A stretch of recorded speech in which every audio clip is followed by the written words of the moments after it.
우리가 경계, 바운더리, 라인이라고 표현은 하지만 이 경계의 유형이 사실은 되게 세분화되어 있고 여러 개가 있기 때문입니다.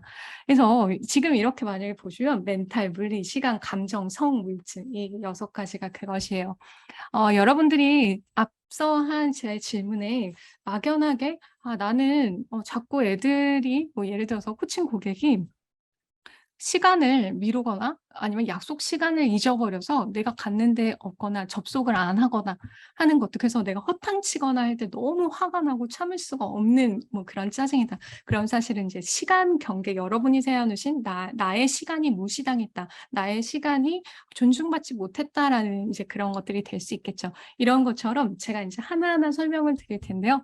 여러분들이 조금 더 구체적으로 나는 어떤 경계 때문에 조금 힘들고 어떤 건 조금 잘 지켜졌는지 같이 한번 생각하시면서 들어보면 좋으실 것 같아요. 네, 첫 번째는 물리적인 경계입니다. 네. 물리적인 경계하면 저는 지하철이 또 떠올라요, 가장 상징적으로요. 자, 여러분 지하철에 그 빈 지하철에 타신다고 생각을 해 보세요. 빈칸에. 가장 먼저 타시면 보통 어디에 앉으시나요? 문 바로 옆에 끝자리에 앉으실 거예요. 두 번째 사람이 탑니다. 보통 어디에 앉나요? 네. 이 사람은 반대편 문 옆에 바로 가장자리에 이렇게 앉겠죠. 세 번째 사람은 타면요. 보통 그 한 라인에 앉는다고 했을 때 가운데에 앉습니다. 그런데 굳이 이 지하철 공간이 다 비어 있는데 굳이 만약에 내 옆으로 와서 누군가가 앉는다면 어떠세요? '아 뭐야 짜증나게 왜 하필이면 여기 앉아.' 네. 그래서 괜히 몸을 한번 이렇게 들썩이고 짐을 이렇게 한번 챙기게 되는데 이게 바로 물리적인 경계의 가장 상징적인 예입니다. 그래서 심리적으로 인간이 갖고 있는 본능 중에 하나가 그 자기만의 공간, 자기만의 그 바운더리를 되게 지키고 싶은 욕구가 있는데 특히 신체와 민감하다고 얘기를 해요. 그래서 여러분들의 신체나 개인 공간 그리고 사생활과 관련됐는데 여러분들이 뭐 친하다고 해서 그 여성이든 남성 그 이성은 안 되지만 같은 동성이어도 덥석덥석 손을 잡거나 뭐 허그를 하거나 하는 게 불편하신 분도 있을 거예요. 뭐 그런 것도 물리적인 경계고요. 그다음에 여러분들의 책상 여러분들이 뭐 일터에서 뭐 파티션 내에 내 자리에 있는데 누가 내가 비운 자리에 와서 내 자리에 앉아서 뭔가를 하려고 한다. 이게 바로 물리적인 경계들을 이제 침해한 경우가 되겠죠. 그래서 이러한 것들을 이제 조금 저희가 막기 위해서 내가 뭐를 중요하는지를 생각하기 위해선 이러한 셀프 코칭들 질문들이 도움이 되실 수 있을 것 같아요. 뭐 예를 들어서 나는 친구와의 스킨십 어디까지 허용될 수 있는지 그리고 내가 SNS 그러니까 뭐 내 폰이나 내 집 뭐 SNS 번호 같은 걸 내 가족한테도 공유할 수 있는지 뭐 그다음에 또 나의 스케줄을 다른 사람하고 공유해도 되는지 그리고 뭐 이런 것도 있을 수 있겠죠. 여러분의 공간에 누군가를 초대했을 때 안방은 절대 가면 안 돼. 침실은 들어가면 안 돼. 혹은 우리 집에 오면 반드시 손부터 닦아야 돼. 우리 집에 오면 강아지는 만지지 말아 줘. 뭐 이러한 것들을 미리 생각하셔야 그다음에 그 일이 벌어나고 '좀 기분 나쁘네. 무시하네. 조금 나를 만만하게 생각하나? 아 쟤 왜 이렇게 개념이 없어?'라고 하는 상황을 방지할 수 있다라는 거죠. 네. 자 그다음에 이제 성인데요. 그래서 뭐 성에 대한 거는 제가 말씀을 드리지 않아도 여러분들이 너무너무 잘 아시고 이거는 좀 법적으로도 되게 이제 중요한 부분이기 때문에 뭐 제가 긴 설명은 생략하도록 하겠습니다. 근데 이 성적인 그 경계에서 조금 참고하실 부분은요. 피임에 대한 거짓말 그다음에 건강 기록에 대한 거짓말도 포함이 돼 있어요. 그게 어떤 의도든지 간에. 그래서 이제 그러한 거를 솔직하게 이야기할 수 있는 거. 그래서 특히 아이들이 이제 뭐 연애나 이런 거를 점점 요새는 빨리 하잖아요. 그래서 그런 아이들에게 스스로 좀 먼저 언제부터 내가 뭐 남친이 생기면 뭐가 가능할지 뭐 이러한 것들을 하나하나 같이 생각하고 고민하는 것도 저는 되게 여러분들의 자녀나 여러분들의 학생하고도 필요한 일이라고 생각이 들어요. 그게 바로 이제 내가 세운 성적인 경계가 될 테니깐요. 자 그다음에 세 번째는 감정입니다. 여러분들 감정은 가장 감정 경계를 어겼다, 감정 경계를 무너뜨렸다라는 상징적인 단어는 감정 쓰레기통이에요. 어떤 느낌인지 확 오시죠? 네. 누군가가 나한테 뭐 자기의 불편하고 뭐 좀 짜증나는 얘기를 계속해서 얘기하면서 그 감정을 이제 뭐 막 쏟아낸다. 근데 나는 그 감정을 처음에는 좀 공감하면서 들어주다가 어느 순간 이제 힘들어지죠. 그리고 코치라는 직업의 특징상 많은 관계에서 공감, 질문, 경청이 이제 중요하다 보니까 잘 듣고 있곤 한데 어느 순간 이제 그 범위를 넘어서 좀 너무 나한테 의지한다든가 이러한 것도 감정 경계를 이제 무너뜨리는 거고요. 또는 내가 하고 싶지 않은 이야기를 자꾸 끄집어내는 거. 내가 불편한 어떤 나의 뭐 가정사라든가 나의 과거 얘기 이러한 것들도 이제 마찬가지입니다. 그리고 이런 것도 감정 경계를 이제 쉽게 하는 건데 예를 들어서 엄마들이 음식을 맛있게 해 놨어요. 그러고 이제 뭐 맛있게 이제 먹으라고 하는데 아직 먹기도 전에 "맛있지? 맛있지 않아? 왜 맛있다고 안 해?" 이런 것도 이제 감정 경계를 강요하고 이제 무시할 수 있는 일이 되는 거죠.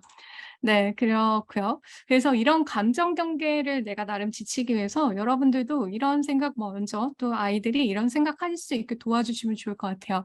내가 굳이 나누고 싶지 않은 대화 주제, 뭐 그다음에 자꾸 좀 갈등이 생길 때 이때 피할 수 있는 방법이라든가 나의 현재 고민을 누구한테 공유할 수 있고 어디까지 할 수 있는지, 그리고 자꾸 나한테 누군가 와서 뒷담화하거나 부정적인 감정을 쏟아내는 사람은 어떻게 조금 절제하고 좀 멀리할 것인지, 이러한 걸 미리 생각해 보시면 여러분들의 감정 경계를 잘 지키시는 데 도움이 되실 것 같고요.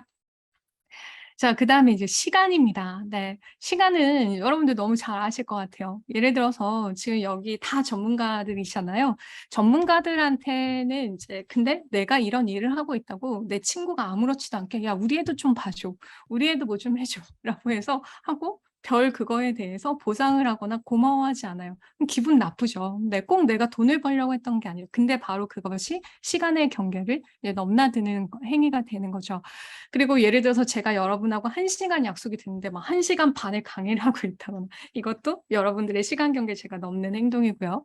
그다음에 늦은 시간에 뭐 학부모나 누가 여러분들한테 전화하거나 하는 게 기분 나쁘고 짜증 나는 거 다 시간의 경계. 그다음에 약속 시간을 안 지키는 것 또한 마찬가지죠. 그래서 여러분들의 시간 경계를 지키시기 위해서는 절대 방해받고 싶지 않은 나의 시간 언젠지, 그다음에 또 이런 것도 있어요. 여러분 똑같은 친구여도요.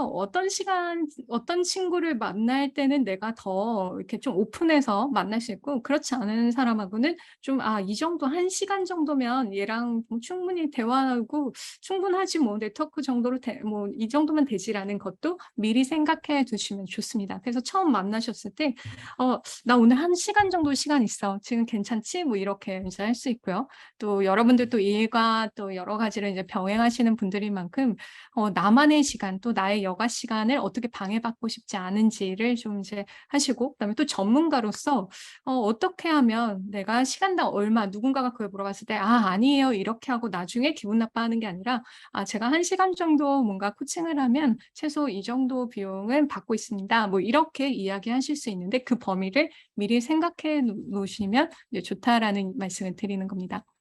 그다음에 이제 물질이에요. 이건 여러분도 잘 아실 것 같아요. 저는 이 물질하면 가장 생각나는 게 인제 저희 사무실에 제가 이제 점심 먹으려고 케익을 오전에 누구한테 받은 케익을 냉장고에 넣어 놨어요. 그런데 오후에 이제 배고플 때 탕비실에서 냉장고에 케익을 보니까 없어진 거예요. 누가 제 케익을 먹은 거예요. 이게 바로 물질적인 경계를 넘는 거죠.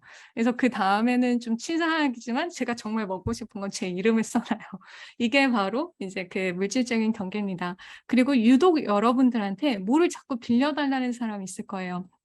그것도 여러분들의 물질적인 경계를 넘는 거고요. 기한 내에 안 지켜지는 것도 이제 포함되는 거죠.